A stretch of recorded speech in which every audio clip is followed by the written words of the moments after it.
So I think it's official with the ending of this episode that we're gonna get a season 2 called Megalo Dancing. Okay, jokes aside though, this was a very wholesome finale of Megalobox. Man, what a series, what a journey. It may be short, but it was a good journey. I had a lot of fun watching this series, and it was my first anime series I've ever watched when it came to boxing, and this definitely makes me want to, seek out other similar series, like, Ashita Joe, or, Ippo and all that. I've heard so many good things about those two series, and just seeing the way Megalobox was done makes me want to find more, because I like this story. I like the characters. I like the entire theme of this series, the way it was done, and especially the wholesome ending. So let me kind of dive into what that ending signifies and how impressive it really is. And some might not truly comprehend what the entire message of that ending was, so I do want to get into that. So most of you most likely watching this were really hyped up to see who would be the champion. Is it Yuri or was it Joe? Like, who was going to be on top, be number one, and be the champion? That's what many of us were very curious about. Could Joe win? But at the end of the day, we didn't really get that. We didn't get to see the final punch. We didn't really get to see, the final, displays of blows between the two individuals to where one of them fell. We didn't get to see the 10, second knockout count being counted down. We didn't get to see that. And because of that, many might be a little bit upset with this ending. Like, well, that's it? I didn't even get to see it? Like, all this build-up, and I didn't even get to really see the final blow to Yuri versus, Joe?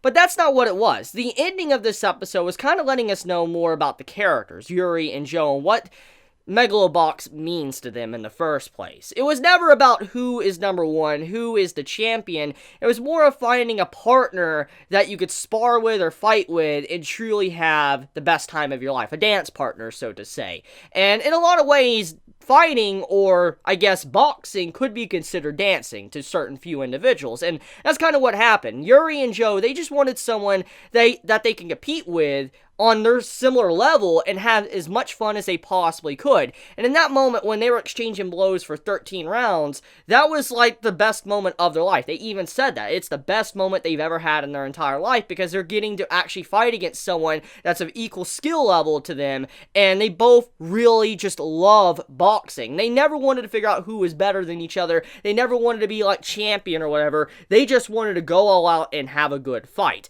And so the message there, when we don't get to see the final blow, is that it was never about Megaloboxing. It was never about champion. It was just about having fun and then finding someone that they were compatible with. So I do like that. I do like the message. I know some are going to be a little bit upset with the way that's done, but I think that this was a great way to kind of conclude the series. It may have been short. I wish it was a little bit longer to kind of expand upon a certain amount of characters that we got introduced, but I guess I will take what I can get, and this is exactly, I guess, what I didn't expect from the series. For instance, being this good, but also not killing off characters as well, which, let's get into that. So, ever since the very beginning, like episode 1, throughout all the episodes, and to this very point, many of us thought that Joe was going to die, or do a reversal and Yuri was going to die, or the Mafia is going to come in and then kill all of them or something. That's what we all thought. But that did not happen. No, it didn't. And I think out of everything from this series, that was the biggest surprise, I think, because this is an anime original. It was going to be a short series, and with them, having a short series, I figured they could easily kill off a character. And I've heard a lot of things going around about Ashita Joe and all that. I've been spoiled, sadly, on some of the things that happened, thanks to the fans of, that series, but I mean, I'll still eventually read it, regardless of the spoilers I received. I'm not going to say what spoilers, because I know there's many that haven't read the series or watched if there's an anime, but basically, though, I expected Joe to die. I really did, since this was an inspiration, or inspired by, Ashita Joe. And so when it didn't happen in this episode, I was really surprised. I thought one of them were going to die, especially with the way it cut out with the final scene. And, we didn't really get to see who was the champion. And when we saw Yuri in the wheelchair, I'm like, yo, what? I mean, I was even surprised to see that man alive. So Yuri's in a wheelchair. Joe's fine, but he's more of a definitely intended in a way, he's an average Joe now. Joe became an average Joe, while Yuri, he's someone that's able to just retire, move on with his life, and just, be happy, because he got what he wanted. Before he went down as the champion, and he collapsed, he got to have what he wanted. So I think at the end of the day, both sides got what they wanted, and they're able to move on with their lives now. And, like I said, just seeing how these characters didn't die, even Nambu or anything, I'm just like, what? So, job well done for tricking me on that, Megalobox. I really am surprised that you managed to get me like that. So, let's talk about Yuri, why he's in a wheelchair, because, I mean, it's not really clarified what happened, but you could kind of fill in the blanks and understand what happened, okay? Even if it doesn't directly tell you. Number one, we know that he went through an experimental surgery in the last episode, okay? We know he got his body just completely inflamed. Like, he felt like he was disintegrating and on fire. Which, that's... holy crap, I don't even want to imagine the pain the man was going through in the last week's episode. And he obviously was still going through it throughout this episode because he felt the pain, and that's how Joe got a punch on him.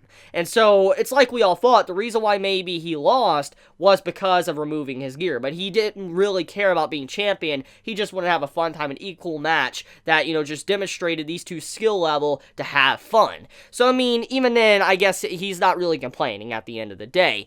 But, anyways, he was in incredible pain, okay? And he couldn't really do much. And with the surgery that happened, it was stated in this episode that he couldn't sit down. If he sat down, he wouldn't be able to get back up. And that was literal. For instance, if you would have tried to sit down anywhere in that match, you wouldn't have been able to stand anymore. And I think that's kind of what was being implied there, that once this match was done, his body was over. He was never going to be able to fight again. So that's why he forced himself to stand the entire time through those 13 rounds. But on top of that, number two, with him taking so many blows, like a straight up slug match for 13 rounds, that's going to do some damage to your, recovering body that had an experimental surgery. So, Yuri being paralyzed, it makes sense. I think everybody can kind of put, A and B together and realize the reason why he's in a wheelchair is because he forced his body to do something that it honestly shouldn't have done at that time. He should have waited a while.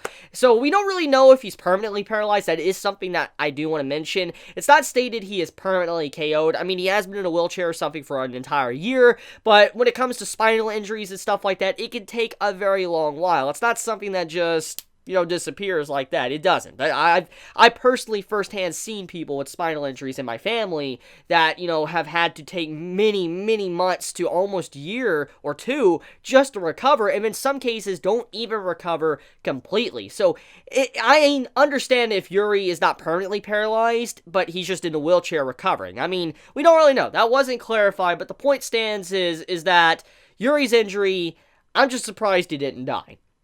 Now, Joe also, it seems like he's kind of shifted away. He's moved away from Megalo boxing. He doesn't really care much about it anymore. Or, I think he cares, but I think it was mainly just fighting Yuri that really came down to it, what he wanted. And now that he achieved that dream, he's able to move on with his life, do what he wants as an average Joe. And that's what you see him doing, being a delivery boy for these individuals and all that in the episode. So, Joe's moving on with his life. Yuri's moving on with his life. You have, the Shirato company, they kind of backseated, like they don't really want to affiliate with themselves with Megalo Boxing anymore. I mean, they're not like a major promoter anymore, like organizing the event, but they are kind of slightly a sponsor still. So Shirato isn't like completely connected to Megalo Boxing anymore, but was getting set up with a second tournament at the end. So that does leave room for a season 2 if the creators of Megalo Box want to come back to this story. But I think if we ever do come back to Megalo Box, we need a new character. I mean, don't get me wrong, I like Joe, I like Yuri, but we need new characters. And the reason why I say that is because their stories,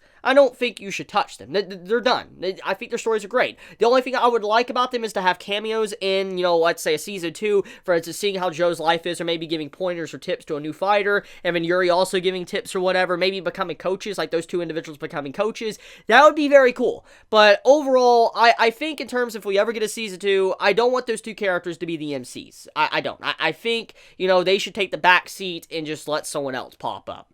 But yeah, that's my opinion. Anyways, that's about it. I think, overall, I enjoyed this series. I'm very thankful that so many recommended me to start this series. I mean, I was going to watch and give it a shot just because the way the description was, but if it wasn't for all of you guys truly telling me to watch this when I was doing my what I will watch for Spring of Anime 2018, I don't think I would have given this much of a shot. So just, I appreciate it a lot, and thank you so much for watching these reviews, and, thank you so much for, just always, supporting me and helping me out. And so with that, I love you guys. You have a wonderful day or night wherever you live. If you enjoy my content, please subscribe. If you like this video, please leave a like. And if you want to get notified for whenever I upload a video, please click the bell icon down below. And with that, Chibi out.